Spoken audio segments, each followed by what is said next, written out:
Hello again. It's been a while. I'll show you what we got going on here today. These are my two curved modules that I've been working on for a while. I've got my blue points installed.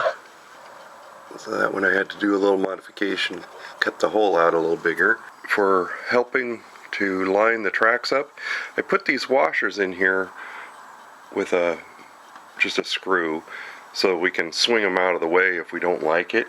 But I thought that this would help align the bottom edges of the faceplate a little bit. You could still shift it around sideways before you clamp it, because generally we only use one of these C-clamps.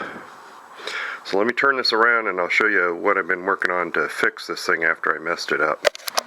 Okay, so I built these two modules separately, and I put these pieces of masonite on here to glue the PC board ties to before I lay track. And I had sanded all the roadbed smooth, but when I got to this end, I got a little aggressive and had sanded the end of it down and also sanded them unequally. So when you mounted them up to the end where they're supposed to match, they didn't. I took a little bit of, well, that's a cereal box or a cracker box, and glued it on there. And this, since it was so thin, I just put some wood glue and sawdust in there and then re-sanded this the other day. I laid my cork roadbed and cut a couple pieces, but where there were gaps I filled them with wood glue and sawdust and sanded all that smooth. The blue points have a nice action. I've drilled a little 1/4-inch hole here. I'll paint that black when I get done. I have not gapped the rails yet. So before I do that, and I have not put the throw bars on, so what I want to do before I do that is position my turnout on the layout where I want it. Make sure it's lined. I'll mark all this up. I will drill holes where I want the feeders. Feeder for the frog, outside rail, inside 2 rails for the split, outside rail here. Drill all those holes, solder your feeders to your turnout, and then mount the thing in place. And because of the way this module is going to go together, the geometry of the turnout to the rest of the track determines everything. Here you go. I've marked all the feeder locations. There's the frog with fluorescent paint. Nice part about that is that while I'm daubing that on, it marks the locations where I want to put the feeders on the turnout as well. So what I'm using for feeder wire is I have a couple of spools of 22 gauge surplus stuff that they had at work that they were tossing out, and it is stranded rather than solid core, which is okay. We'll use it because we're going to strip this and tin the ends. But I got 2 different colors, so I've got the red with the purple, white, and green with black, and that's what I've been wiring everything else with, so I'll just continue on. And really it doesn't matter at this point, as long as I have 2 separate colors to tell me which rail is which, is all that matters. Okay, we're going to try one as a 7/64, and we'll see how that fits. If it's too big, this is the frog feeder, so we'll put it there because it'll be hidden.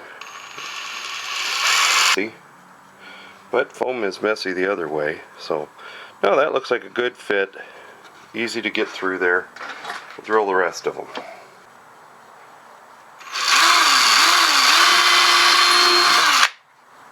Something that I didn't mention was I'm using this roll of green solid core for hookup for the frogs. So all the frogs will have green wire. Get it? So I've got all my feeder wires for these 2 turnouts cut to length. I cut them 6 or 8 inches long, just to give me some room to wiggle them around, whatever I gotta have in the way.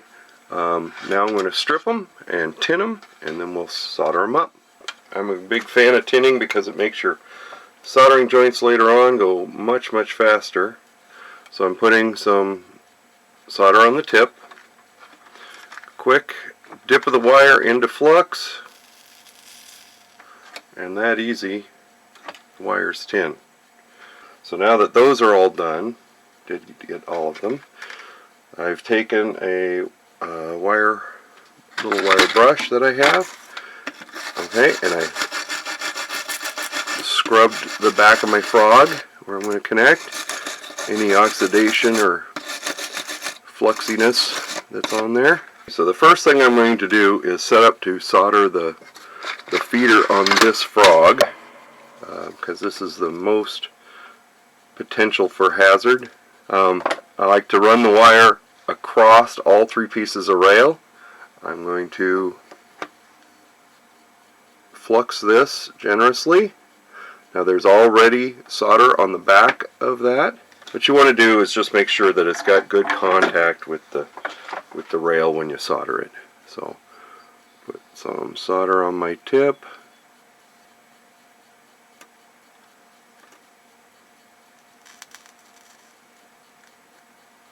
Yeah, it'll work. So there's a nice solder joint on the frog feeder. So what I like to do is span both rails with this.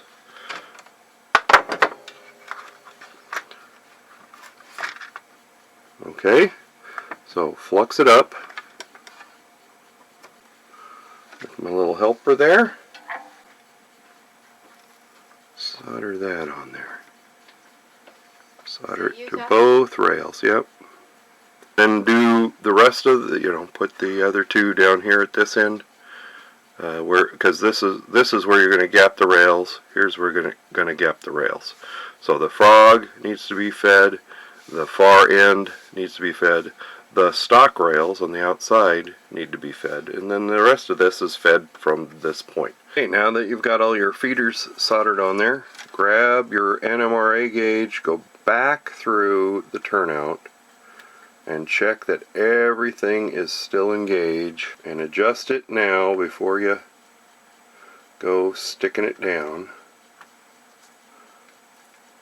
So, because sometimes, like this, you'll reflow the solder in where you frog, and you have to file that back out. That's okay. That's good. It's still a good mechanical joint. So yeah, I got a little bit of work to do on that, but the rest of it's okay. What I've got here is top of the blue point with the throw bar, or throw rod, whatever you want to call it, the wire, and I've drilled a 40 thousandths hole in my throw bar.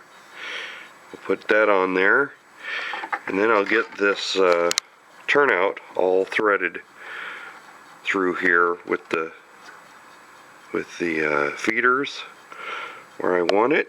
Oops, put it in the right spot, and then I'll solder it once I get everything in place. That way I can make sure that I've got the correct amount of throw.